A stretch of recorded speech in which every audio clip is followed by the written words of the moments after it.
বড় হয়ে কি আমরা অপরাধী হয়ে গেছি? হ্যাঁ, সারা জীবন গাধার মতো খাইতে গেলাম। হ্যাঁ, কোনো মূল্যায়ন নাই।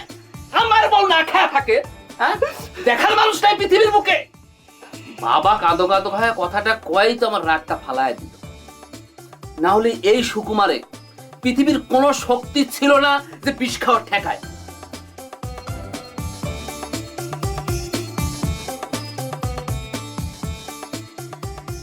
চিন্তা করে দেখলাম বাবারই আমার উপর একটু মায়া আছে। পয়লা সন্তান তো আমি।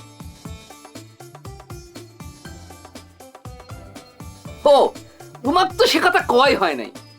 বাবা তো মায়ের আচ্ছা মতো ধুয়ে দিছে। বাবা করছিল মহাদেবের তো জন্মই হওয়ার কথা না। চুপ থাক। তোর মতো সুকুমার ছেলের যে বিষ খাওয়ার মুরিদ নাই সে কথা তোর বাপ না জানলেও আর সকলে ঠিকই জানে। ক্যারে, তুই কি তাহলে চাইছিলু যে আমি বিষ খেয়ে আত্মহত্যা করি? হ্যাঁ, আবার স্বামীর নাম ধরে কথা করছো। খুব উন্নতি হয়েছে দেখতেছি। হ্যাঁ, ক্যারে, তোর মুখের দিক তাকায় আমি রেটম খাওয়া বাদ দিলাম, আর সেই তুই এসে আমাকে করছো আত্মহত্যা করবে। দেখলু কিরম মিথ্যাবাদী তুই।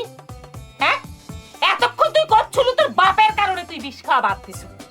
সেই কথা এখন উল্টে তুই করছ যে তুই আমার জন্য বিষ খাওয়া বাদ দিছিলি।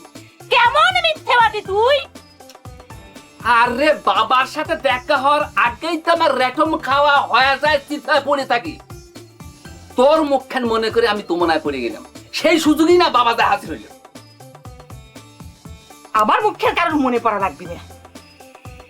বেটা বিষ খাবি কইছে অমনি সব সুলু সুলু করে বেটার পিছনে পিছনে দৌ। আর আমি এই পুষ্পরানী যে সারাদিন মুখে কাঁচা জল দেই নেই, একটা মানুষ খোঁজ খবর নিছে সেটা কেউ নেয় নাই। কিন্তু মেজো বউয়ের পায়ের কাছে ঠিকই যায় গড় হয়ে বসেছিল, সকলে মিলে যায় গড় হয়ে বসেছিল। আমি তো মানুষ না। আর লোকের কথা কব কি? লোকের দোষ দিয়ে লাভই বা কি আমার? যার সাথে 7 পাক ঘুরিয়ে এই বাড়িতে আইছিলাম সে কি একটা আমার মুখে ভাষা দিয়ে আমাকে জিজ্ঞাসা করেছে, পুষ্পরানী সারাদিন কি মুখে জল দিছ? আসলে দুনিয়াটাই হয়েছে শক্তের ভক্ত নরমের জম, বুঝছো? মায়ের সাথে আমি এর যদি পূজা করা না করেছি তা আমার নাম সুকুমার শীল না। এই বড় হয়ে কি আমরা অপরাধী হয়ে গেছি? হ্যাঁ, সারা জীবন গাধার মতো খাইতে গেলাম। হ্যাঁ, কোনো মূল্যায়ন নাই। আমার বউ না খায়া থাকে, হ্যাঁ, দেখার মানুষ নাই পৃথিবীর বুকে। হ্যাঁ, সংসার চালাইছে কিনা শুরু থেকে, এখন বড় বড় কামাইদার এসে গেছে না।